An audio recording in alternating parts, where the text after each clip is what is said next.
2021년 3회 전력공학으로 갑니다. 자, 21번부터 봅니다. 동작 시간에 따른 보호계전기 분류와 이에 대한 설명으로 틀린 것을 물었는데요. 지금 뭐 순환시, 반환시, 정환시, 반환시, 정환시 이런 것들을 지금 묻고 있죠. 다시 한번 봅시다. 순환시는 순간 바로 동작하는 그런 계전기죠. 정해진 그런 동작 전류가 있다고 했을 때 동작 시간이 그렇죠? 바로 짧게 작동하는, 바로 작동하는 순환시 그래프가 되겠고요. 그 다음에 반환시는 요거죠. 요거 동작 전류가 작으면 동작 시간은 길고, 동작 고장 전류, 동작 전류가 크게 되면 빨리 동작 시간이 짧게 되는 이런 형태의 그래프가 순환시고요. 정환시는 이제 정한 시간 후에 작동한다 그 얘기죠. 정한 시간, 일정한 시간 후에 동작하는 것이 정환시, 반환시 그래프고요. 그 다음에 반환시성 정환시는 작은 동작 전류에서는 오랜 시간, 그렇죠? 시간이 좀 길게 작동하고 반환시처럼 이렇게 동작하고, 큰 전류에서는 정환시로 동작하는 것을 반환시성 정환시 이렇게 얘기하죠. 그래서 문제로 가보면 여기 다른 것들은 다 맞고요. 여기 반환시 계전기는 동작 전류가 이렇게 작을 때 늦게 동작하는 거죠. 늦게 동작하는 거죠. 그러니까 크기에 따라 변하는 것으로 전류의 값이 클수록 늦게 동작하는 것이 아니라 작을수록 느리게 동작하고요. 전류값이 작아질수록 빠르게 동작하는 것이 아니라 전류값이 커질수록 빠르다는 것은 이 동작 시간이 짧다는 얘기죠. 그래서 2번이 틀린 거가 되는 거죠. 22번 환상솔로의 단락보호에 주로 사용되는 개전 방식이네요. 환상솔로 한번 가보면요. 이렇게 환상식 솔로에서 전원 이렇게 한 군데에서 이렇게 돌아가면서 전원을 공급해 주는 것이 이제 한 군데라고 했을 때에는 얘는 방향 단락 계전기가 사용되고요. 전원이 이렇게 두 군데가 있는 환상식으로 우리가 솔로를 구성되어 있을 때 이때는 그쵸, 어느 쪽에서 얘가 왔는지 방향 거리 계전기를 사용하게 된다 그 얘기죠. 그래서 여기에서는 단락보에 주로 사용되는 것은 방향 단락 계전기나 방향 거리 계전기를 찾아야 되겠죠. 그래서 방향 단락 계전기, 방향 거리 계전기, 여기에선 방향이 들어가 있는 방향 거리 계전 방식 2번이 답이 되겠네요. 22번 옥내 배선을 단상 2선식에서 단상 3선식으로 변경했을 때 한 선당 공급 전력은 약 몇 배 증가하는가. 자, 이거 외우기 상당히 조금 어렵다 이렇게 봤었죠. 그림을 기억해야죠. 한번 가봅시다. 단상 2선식은 자 이렇게 우리 집에서 쓰는 그렇죠? 두 개의 선을 꼽아서 쓰고 있는 이 그림을 생각해야 되고요. 단상 3선식은 여기에 지금 그렇죠? 중간선, 중성선을 하나 달아가지고 이렇게 둘로 나누어서 이렇게 쓰게 된다. 이 그림을 기억해야죠. 그리고 삼상 3선식은 델타 결선해서 이 삼상 우리가 전동기를 공급하는 이런 모양의 부하를 연결했다 생각을 해야 되고요. 삼상 4선식은 역시 얘는 우리가 상전압을 3개를 만들어낼 수 있기 때문에 이렇게 3개의 부하를 달았다 이렇게 생각하자고 그랬죠. 그래서 여기에서는 단상 2선식은 VI 코사인 세타 이렇게 되고요. 얘는 2개가 있는 거죠. VI 코사인 세타가 2배가 되는 거고 공급 전력이 델타 결선은 이건 루트 3 VI 코사인 세타를 써야죠. 그리고 요거는 우리가 3개의 상에서 공급되기 때문에 VI 코사인 세타의 3배다. 이 그림을 통해서 기억을 해달라고 그랬죠. 그래서 한 선당 공급 전력이라고 하는 것은 결국 우리가 코사인 세타를 1로 해야 되겠죠. 코사인 세타를 1로 가정했을 때, 역률은 1로 가정했을 때 한 선당이니까 단상 2선식 여기 VI를 2로 나누면 되고요. 단상 3선식이니까요. 2VI를 3으로 나눠주고 여긴 루트 3 VI를 역시 3선식이니까 3으로 나누고 그 다음에 요거 3VI를 4선식이니까 4로 나누고 이렇게 여러분들 기억을 하자고 그랬죠. 그래서 이거 전체적으로 외우기가 굉장히 곤란하기 때문에 이 부분을 좀 이 그림을 통해서 이렇게 기억을 해주시면 되겠습니다. 그래서 여기에서 물은 것은 지금 단상 2선식 요거죠. 2분의 VI와 3분의 2VI 요거를 지금은 따지고 있는 거죠. 그래서 여기에서는 단상 2선식과 단상 3선식계 한 선당 공급 전력이 이걸로 변경했을 때 몇 배가 되는가 그랬기 때문에 단상 2선식은 일단 얼마라고요? 얘는 VI를 2로 나눈 거라고 그랬죠.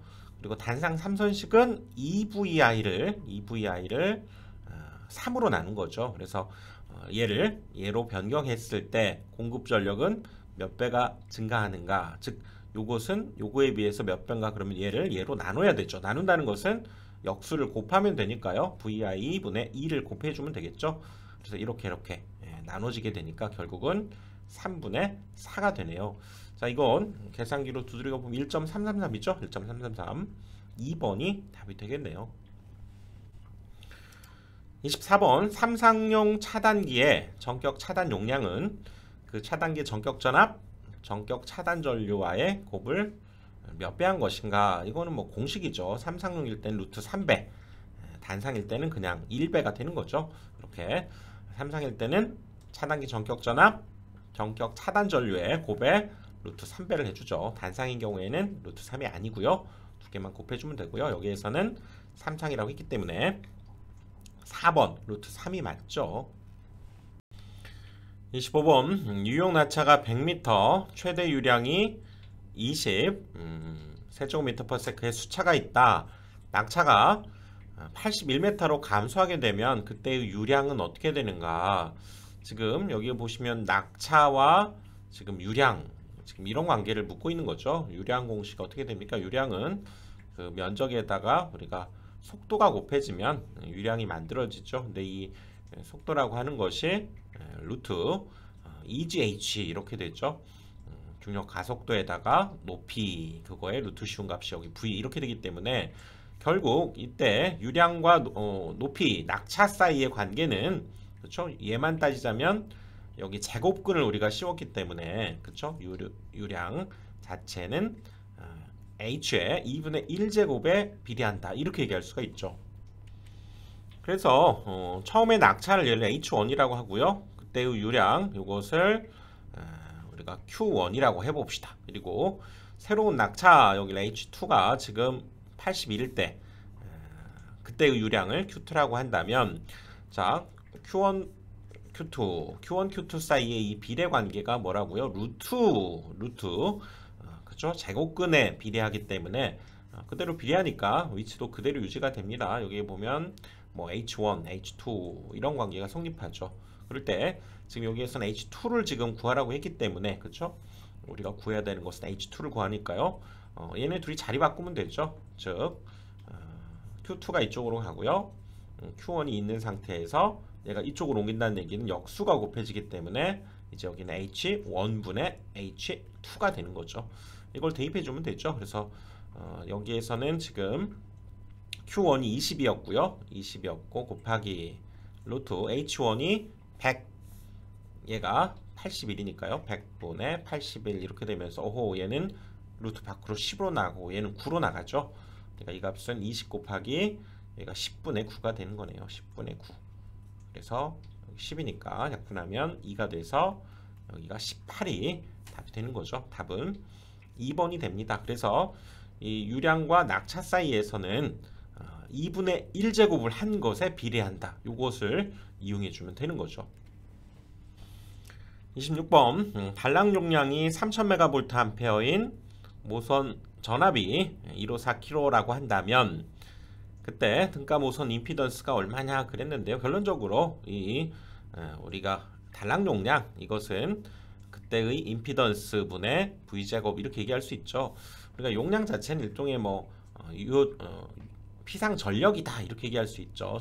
전력은 VI 이렇게 되죠. 그리고 V라고 하는 것, 그리고 I는 V를 우리가 임피던스로 나눈 거다 이렇게 보기 때문에 뭐 Z분의 V제곱 이렇게 볼 수 있다는 거죠. 그래서 단락 용량 자체는 그때 모선의 임피던스를 나눠준 거죠. 그때 V제곱을 이 식으로부터 나왔다 이렇게 볼 수 있죠. 그래서 여기에서는 그때 모선 임피던스 Z를 구하라고 그랬으니까요. Z는 단락 용량분의 그럼 V제곱 이렇게 얘기할 수 있겠네요. 단락 용량이 3000메가니까요. 3000 곱하기 10의 6제곱이 되죠. 3000메가니까.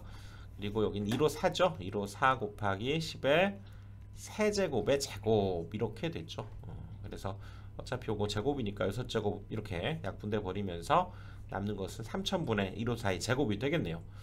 계산기로 눌러보니까 7.905 이렇게 나오네요. 그래서 답은 3번이 답이 되겠죠. 27번 중성점 접지 방식 중 직접 접지 송전 방식에 대한 설명으로 틀린 것을 물었네요. 자, 직접 접지 송전 방식 한번 살펴봅시다. 우리나라에서 쓰고 있는 접지 방식이죠. 154, 345, 229 모두 다 현재 우리나라에서 대부분 직접 접지를 쓰고 있고요. 장점은 한 선 이렇게 지락이 발생했을 때 여기 건전상, 그렇죠? 고장나지 않은 상에 대지 전위 상승이 적은 편이고요. 또 여기가 0V부터 이렇게 쭉 단계별로 우리가 절연할 수 있다는 거죠. 그걸 우리가 단절연이다. 그리고 전위 상승이 적기 때문에 그만큼 절연 레벨도 경감시켜서 비용도 절약시킬 수 있다는 거죠.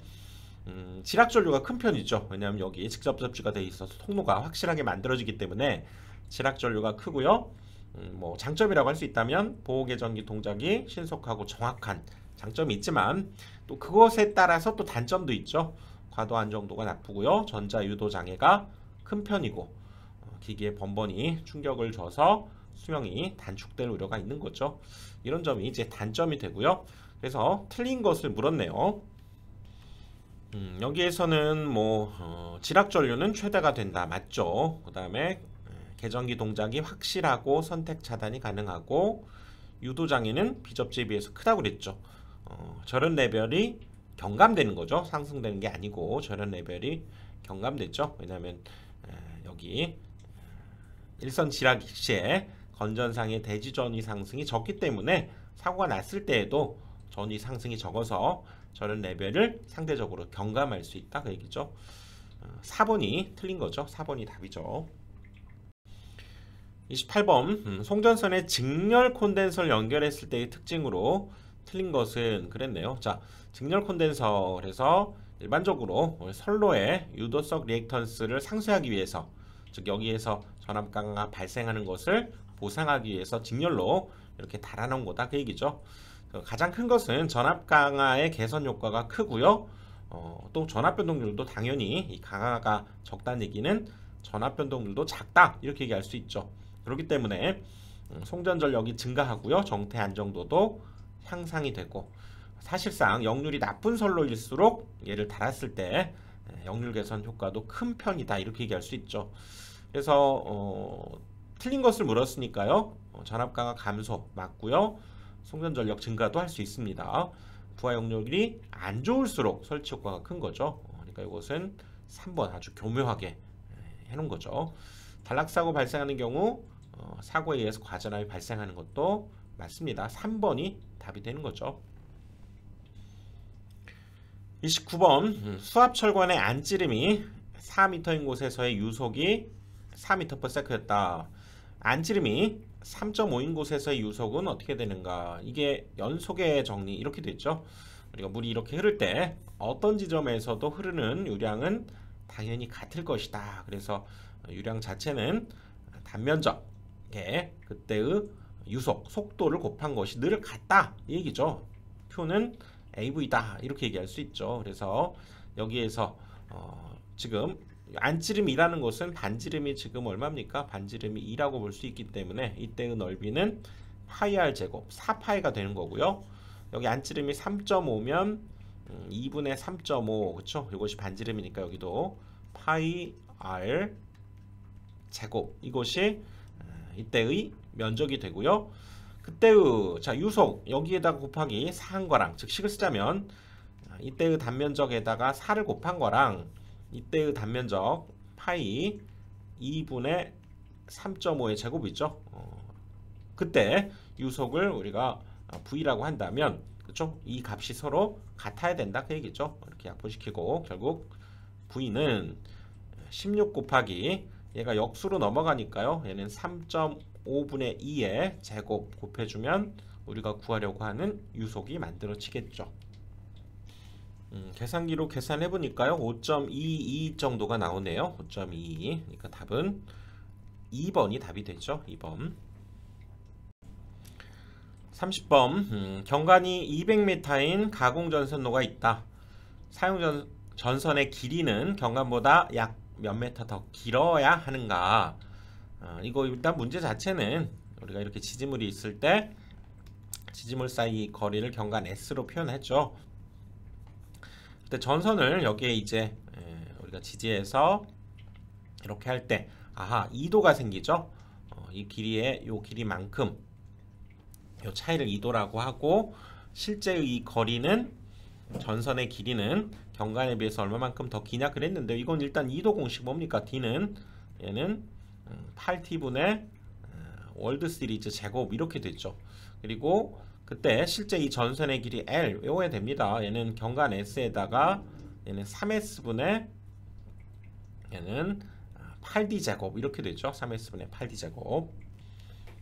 그래서 여기에서는 전선의 길이가 이 경관에 비해서 얼마냐 그 얘기니까요. 사실 요 넘기면 되네요. L-S는 적기에만 남으니까 3S분의 8D 제곱, 즉 전선이 경관에 비해서 얼마만큼 더 기냐? 아하, 요 값을 지금 구하라는 얘기죠. S는 지금 경관을 의미하고요.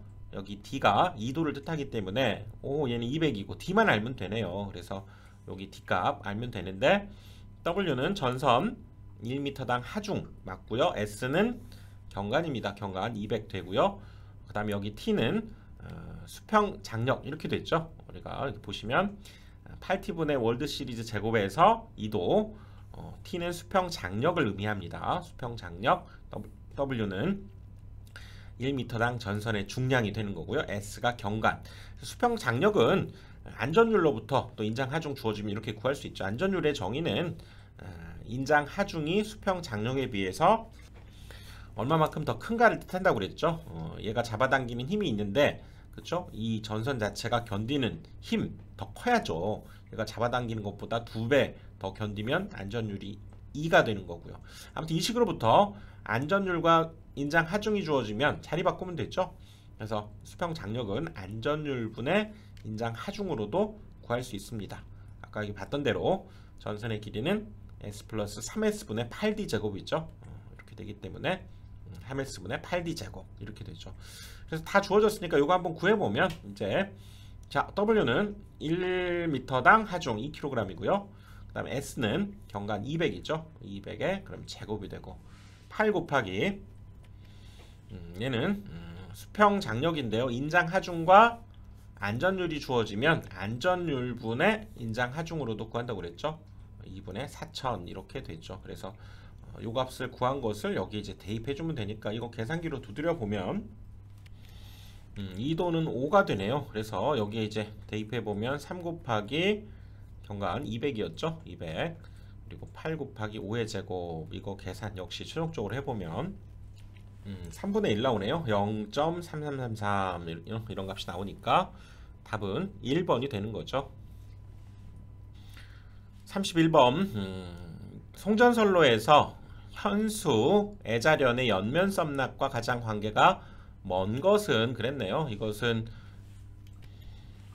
애자의 면에서 발생하는, 애자련에서 발생하는, 표면에서 발생하는 썸낙이다 이렇게 볼 수 있죠. 이것은 당연히 뭐 저항이라든가 애자련의 개수가 그만큼 우리가 전압을 견뎌낼 수 있는 힘 이런 것들을 의미하기 때문에 이런 것들은 다 관련이 있죠. 하지만 댐퍼는 뭡니까? 진동을 방지하기 위해서 해놓은 거죠. 옆면 썸납하고는 큰 관계가 없습니다. 댐퍼는 진동을 방지하는 거죠.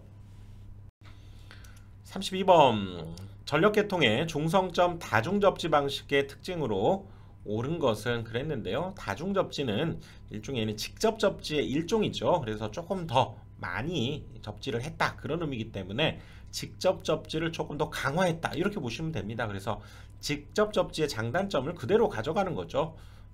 그래서 직접 접지의 장단점 우리가 아까 살펴봤죠. 건전 한 선이 지락이 발생했을 때 나머지 건전상의 대지 전이 상승이 적어서 절연 레벨을 절감할 수 있고요. 또 0V부터 이렇게 올라가기 때문에 단절연이 가능하다 그 얘기죠. 단계적으로 절연한다 그 얘기죠. 모두를 다 완벽하게 절연할 필요가 없이 단계적으로 서서히 올려가면서 강도를 높여가는 방식이 단절연이죠. 지락전류가 크고 그래서 보호 계전기 동작이 신속 정확하고요. 그리고 또 그거에 의해서 단점은 과도 안정조가 나쁘고요. 전자유도 장애가 큰 편이고, 수명이 단축되는 단점이 있다고 그랬죠. 그래서 다중 접지 마찬가지로 얘도 직접 접지를 여러분들 생각하시면 되고요. 직접 접지. 그래서 옳은 것을 물었기 때문에 유도장이 적습니까? 아니죠. 접시 저항이 매우 높습니까? 아니죠. 직접 접지를 했기 때문에 저항이 낮죠. 건전상의 전위 상승이 높지 않다고 그랬죠. 상대적으로 제일 낮고요. 지락 보호 개전 동작이 역시 확실하죠. 왜냐하면 지락 전류가 크기 때문에 검출이 잘 돼서 동작을 확실하게 할 수 있다. 4번이 옳은 거죠.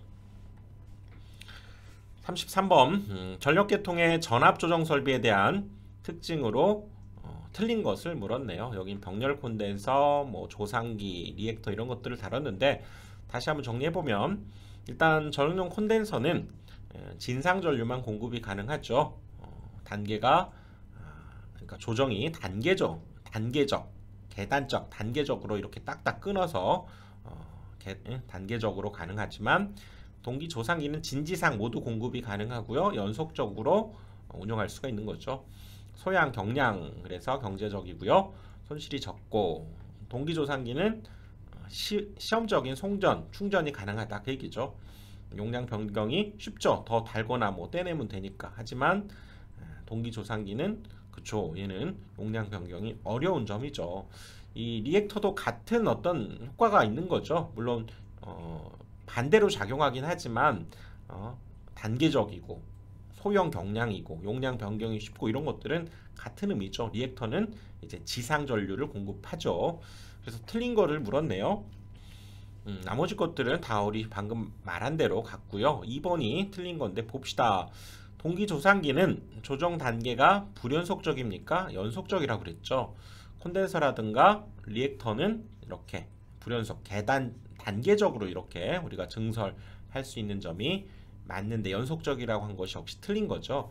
2번이 틀리고요. 나머지는 우리 아까 얘기한 대로 내용들이 있으니까요. 34번 변압기 보호용 비율 차동 계정기에서 Y델타 결선으로 변압기를 보호하려고 한다. 이때 1, 2차 측에 설치하는 변류기의 결선 방식은 어떻게 되겠는가? 자, 델타 Y 결선의 변압기 이렇게 되면요. 결국 첫 번째와 여기 두 번째에서 위상 차이가 어떻게 됩니까? 30도 위상차가 발생하는 거죠. 그래서 여기에다가 이렇게 변류기를 달아가지고 비율 차동 계정기를 이렇게 달게 되면 여기에서는 결국 위상차가 없도록 줄여야 된다 그 얘기죠. 그래서 이거에 상쇄되도록 여기에서는 Y 결선을 하고요. 여기에서는 델타 결선을 해서 결국은 그 위상을 30도 위상차가 나는 부분을 전체적으로 보정을 해주는 기능을 해야 된다는 거죠. 그러니까 이 스스로 위상 보정 기능이 없는 경우니까요. 결선 자체를 Y 델타로 그렇죠? 델타 Y를 우리가 보정해주는 역할을 하도록 달아야죠. 그러니까 Y 델타가 여기에서 맞죠. 3번이 답입니다. 35번 송전선로에 단도체 대신에 복도체를 사용하는 경우 나타나는 현상으로 틀린 것을 물었죠. 자, 복도체 특징 이렇게 여러 가닥으로 우리가 한 상을 만들어내는 거죠. 안정도 증가하고요. 코로나 발생이 억제됩니다. 그리고 떨어져 있다 보니까 상대적으로 C의 값은 커지고요. 인덕턴스 L의 값은 감소하죠. 그리고 선로의 송전 용량도 증가하게 되고요. 단점은 C가 증가하기 때문에 페란티 효과가 만들어져서 수전단 전압이 상승하는 우리 현상을 페란티 효과라고 하죠. 그런 현상도 만들어지고요. 또 같은 방향으로 이렇게 전류가 흐르기 때문에 서로 흡입력이 발생하죠. 그래서 서로 달라붙지 않도록 이렇게 스페이서라고 하는 것들이 필요하다 그 얘기죠. 그래서 여기에서는 틀린 것을 물었는데요. 자, L은 감소하고 맞죠. C는 증가하죠. 이것도 맞고요. 표면의 전위 경도를 저감시켜서 그렇죠. 코로나 발생을 억제시키는 것도 맞죠. 전선의 코로나 임계 전압을 저감시킨다.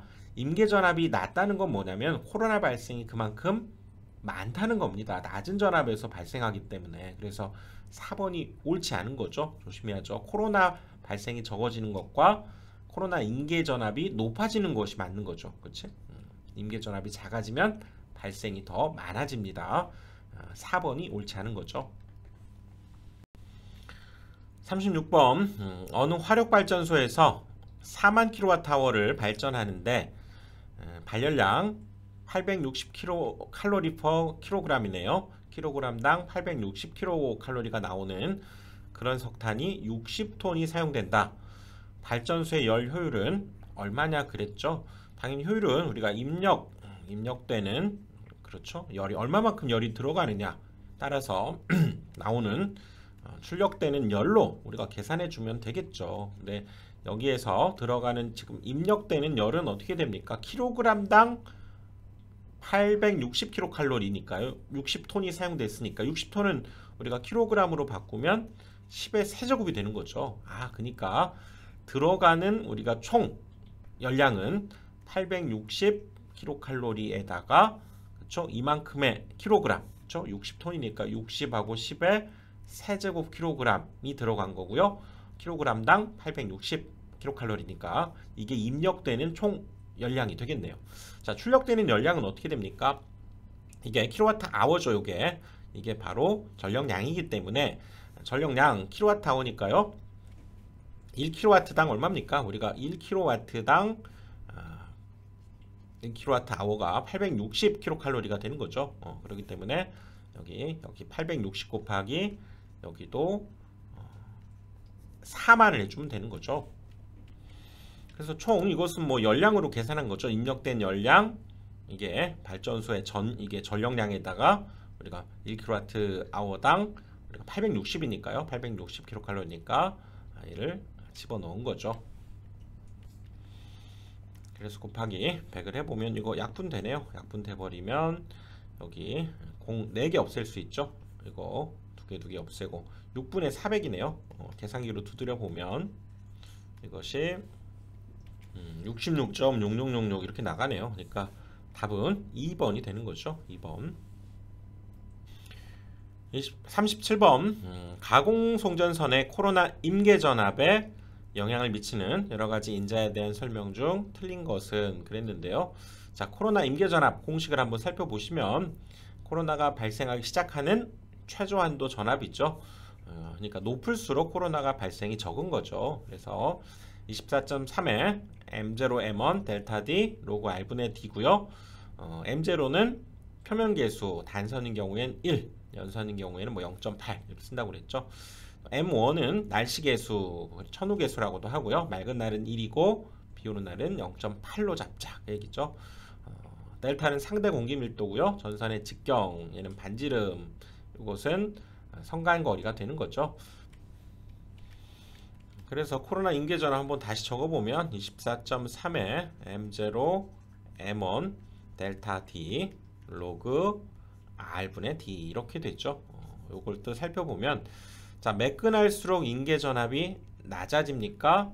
그렇지 않죠. 매끈할수록 임계전압이 높아져서 매끈매끈하면 그만큼 굴곡이 없다는 얘기죠. 이렇게 뭐 굴곡이 생긴 이런 전선보다는 이렇게 매끈한 전선일 때가 더 이런 부분에서 우리가 더 전이경도 이가 더 세지잖아요. 그렇기 때문에 매끈할수록 임계전압이 더 높아지는 거죠. 그러니까 이것이 일단 옳지 않네요. 날씨가 흐리면 임계전압은 낮아진다. 아까 흐린 날은 0.8이었죠. 흐린 날 0.8이니까 임계전압이 낮아진다. 맞죠? 기압이 낮고 온도가 높을수록 임계전압이 낮아진다. 맞죠? 그러니까 이것은 뭐 우리가 열대지방 생각하면 좋죠. 온도가 높고 기압은 낮고 그렇죠.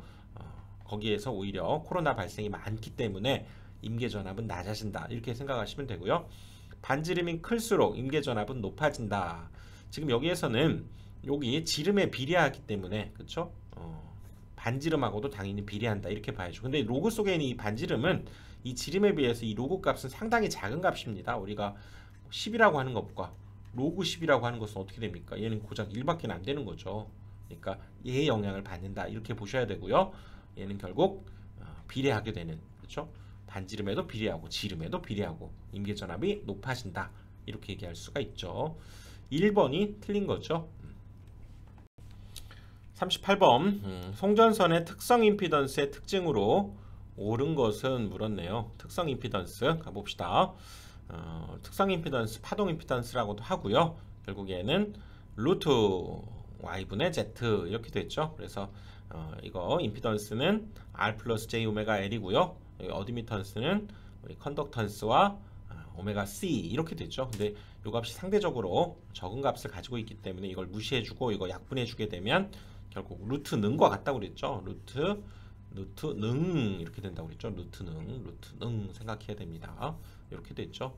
그래서 여기 자세히 보시면 여기에서는 선로의 길이하고는 사실 관계가 없죠. 이 특성 임피던스는 C와 L에 의해서 만들어지기 때문에 선로의 길이에 따라서 변하지는 않는다. 길이에 따라서 지금 물은 거기 때문에요. 3번이 맞습니다. 39번 송전선로의 보호개전 방식이 아닌 것은, 그래서 우리 살펴본 대로 송전선로 우리가 보호개전 방식을 보면 전압이 문제인지 전류가 문제인지 또 전압전류의 위상이 또 문제인지 또 어디에서 문제가 생겼는지 이런 방향까지 살펴보는 전압, 전류, 위상, 방향 이런 개전 방식을 사용하게 된다 이거죠. 그래서 보시면 전류, 위상 중요하죠. 위상, 전류, 차동 보호 방식, 방향 비교 방식, 전압 균형이냐 이런 말은 없죠. 4번은 옳지 않죠. 40번 선로 고장 발생 시 고장 전류를 차단할 수 없어서 리클로저와 같이 차단 기능이 있는 후비 보호 장치와 함께 설치해야 되는 장치가 뭐냐 그랬는데요. 결론적으로는 섹셔널라이저입니다. 이것은 고장 전류 차단 기능은 없고요. 리클로저 같이 그런 차단 기능이 있는 것과 함께 써야 된다 그 얘기죠. 섹셔널라이저는 우리가 자동 선로 구분 개폐기 이렇게 얘기하고요. 리클로저하고 함께 써야 된다는 얘기죠. 협조해서 고장 구간을 개방해야 된다. 그래서 리클로저와 함께해서 하는 것은 섹셔널라이저 여러분들 기억을 해두셔야 됩니다. 자, 그래서 여기에서는 4번이 되고요. 자, 이렇게 해서 4번까지 우리가 40번까지 살펴봤고요. 다음 강의에서 또 뵙겠습니다.